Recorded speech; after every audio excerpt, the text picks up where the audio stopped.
కడపలో షర్మిల మాట్లాడుతున్నారు, లైవ్ చూద్దాం. ఆ తర్వాత ఇప్పుడు జగనన్న గారు దాని వచ్చినప్పుడల్లా శంకుస్థాపనలు చేస్తున్నారు తప్పితే దాని ఒక్క ముందడుగు కూడా వేయలేదు. ఒక్క అడుగు కూడా, ఒక్క ఇటుకే కూడా కట్టలేదు. ప్రాజెక్టుకు అసలు పూర్తి కాలేదు. అసలు మొదలే కాకపోతే ఇక పూర్తి ఎలా అవుతుంది? మరి ఒక్క అభివృద్ధి అన్న జరిగిందా? రాజశేఖర రెడ్డి గారు వదిలిపెట్టిన ప్రాజెక్టులు, ఇరిగేషన్ ప్రాజెక్టులు ఎక్కడ వదిలిపెట్టాడో, ఎక్కడ వేసిన గొంగలి అక్కడే ఉంది.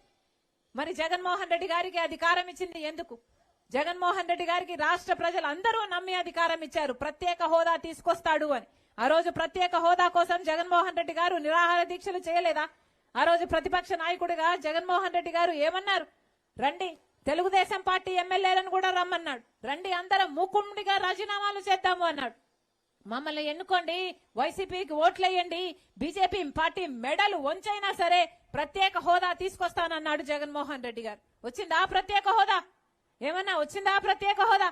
ప్రత్యేక హోదా వచ్చునుంటే ప్రతి నియోజకవర్గంలో 100 కొత్త పరిశ్రమలు వచ్చేవి.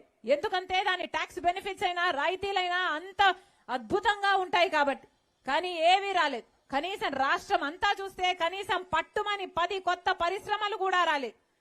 దాంతో మనకు అభివృద్ధి శూన్యం, ఉద్యోగాలు శూన్యం, బిడ్డలకు ఉద్యోగాలు లేవు, చేసుకోవడానికి పని లేదు. ఆఖరికి మన రాష్ట్రము బిడ్డలు లేని, యువత లేని, అంతా వలస వెళ్లిపోయిన రాష్ట్రంలా తయారవుతుంది. ఏ మాట నిలబెట్టుకున్నాడు? జగన్మోహన్ రెడ్డి గారి వారసులు అని చెప్తున్నారే. మరి జగన్మోహన్ రెడ్డి గారు, రాజశేఖర రెడ్డి గారు మాట ఇస్తే మాట తప్పడు, మనమ తిప్పడు అని జగన్మోహన్ రెడ్డి గారికి తెలియదా? ఏం చెప్పాడు జగనన్న గారు? జగన్మోహన్ రెడ్డి గారు చెప్పలేదా? పూర్తి మద్యపాన నిషేధం చేస్తానని చెప్పలేదా? మరి ఈ రోజు పూర్తి మద్యపాన నిషేధం చేయకపోగా సర్కారే మద్యం అమ్ముతుంది అంటే ఇక ఏం చెప్పాలి? ఏం చెప్పాడు జగన్మోహన్ రెడ్డి గారు? 3000 కోట్లతో ధర స్థిరీకరణ నిధి ఏర్పాటు చేస్తానన్నాడు. రైతులకి ఎక్కడికక్కడ మద్దతు ధర ఏర్పాటు చేస్తాను, ప్రతి సంవత్సరము 3000 కోట్ల రూపాయలు పక్కన పెడతాను అన్నాడు. ఈ రోజు రైతులంతా అప్పుల పాలైపోయారు. మద్దతు ధర లేక పాపం రైతులంతా అల్లాడిపోతుంటే, అప్పుల పాలైపోతుంటే, ఆత్మహత్యలు చేసుకుంటుంటే పలుకుతున్నాడా జగన్మోహన్ రెడ్డి గారు? 4000 కోట్లతో రైతు నష్టపోతే పంట నష్టపరిహారం ఏర్పాటు చేస్తానన్నాడు. ప్రతి సంవత్సరం 4000 కోట్ల రూపాయలు పక్కన పెడతానన్న జగన్మోహన్ రెడ్డి గారు ఒక్క రైతుకైనా పంట నష్టపోతే ఇదిగో పంట నష్టపరిహారం అని ఇచ్చిన పాపాన పోయారా? అదే రాజశేఖర రెడ్డి గారి హయాంలో అయితే రైతు ఎంత బాగా బతికాడు, వ్యవసాయమే పండగగా ఉంది. ఇప్పుడుందా ఆ పరిస్థితి? 1 కాదు 2 కాదు, ఏ రకంగా తీసుకున్నా జగన్మోహన్ రెడ్డి గారు ముఖ్యమంత్రిగా విఫలమయ్యారు. చంద్రబాబు గారు మన రాష్ట్రం మీద 2 లక్షల కోట్ల అప్పులు చేస్తే జగన్మోహన్ రెడ్డి గారు ఏకంగా 7 లక్షల కోట్ల అప్పు చేశారు. మరి ఎవరి దొందే కదా? ఎందుకు ఎన్నుకోవాలి వీళ్ళని? చంద్రబాబు గారికైనా జగన్మోహన్ రెడ్డి గారికైనా ఎందుకు ఓట్లేయాలి?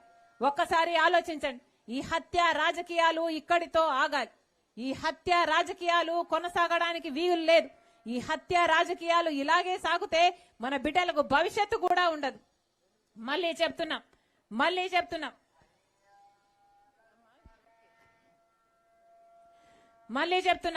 రాజశేఖర రెడ్డి బిడ్డగా నేను, మీ బిడ్డగా మీ బలం అవుతా, మీ బాధ్యతను తీసుకుంటా. ఎలాగైతే రాజశేఖర రెడ్డి గారు మీకు సేవ చేశారు, ఎలాగైతే వివేకానంద రెడ్డి గారు మీకు సేవ చేశారు, మీరు ఆశీర్వదించండి. నేను మీకు అండగా నిలబడతా, మీకు సేవ చేసుకుంటా, మీకు నమ్మకంగా ఉంటా.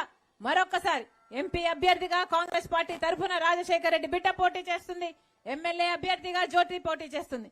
మనస్ఫూర్తిగా ఆశీర్వదించాలని రాజశేఖర రెడ్డి బిడ్డ ప్రతి ఒక్కరిని మనస్ఫూర్తిగా ప్రార్థిస్తుంది.